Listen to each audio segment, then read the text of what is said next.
I was out on Daboll after I watched the post-game press conference where he was asked by several members of the media the same question in different ways, so there was no confusion of what he was being asked. They were asking why, or Jackson Dart has had four concussion evaluations, finally got diagnosed with one in his 7 games that he's played. He's taking too many hits. How do you address that, and what's your plan moving forward? And his response to being asked that 3 or 4 different times, each time was, "It's an unfortunate injury," just not addressing it. And that was where I was like, "This guy will not take accountability. He he's running Jackson Dart into the ground trying to save his job there. So he's not telling Jackson to be safe because he wants Jackson to look good and maybe win a couple games and give ownership a reason to keep him.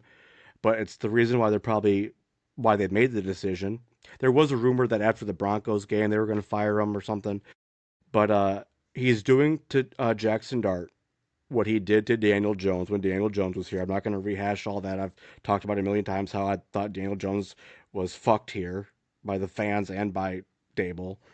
But I mean, Jones constantly had injuries, an ACL, a neck, this and that. Battle line, having to make things work. Um, I get that the Giants are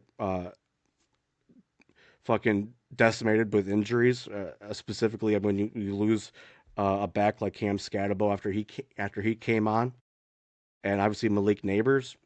What else can you really do? But your job would be to tell Jackson Dart before the game, hey, we're 2-7. We're not going to the playoffs. There's no need for you to take any unnecessary hits. Throw the ball away or slide when you can. And he is not going to do that, which is why he's gone. And I hate when this happens. I don't like firing coaches and replacing players. I've talked about that a million times because now we just kind of look like we play the last 10 years or so. We've been one of the worst teams in the league over the last 10 years. And usually, when you look at bad teams in the NFL, the common factors are usually like constantly hiring and firing coaches, constantly going through quarterbacks. I had I had some faith in Dable. We were told, he was a quarterback guru for Josh Allen, which doesn't seem the case because he's been better since he left. Um, but he was part of that Bills coaching staff when the Bills started becoming a uh, more respected as a powerhouse in the NFL.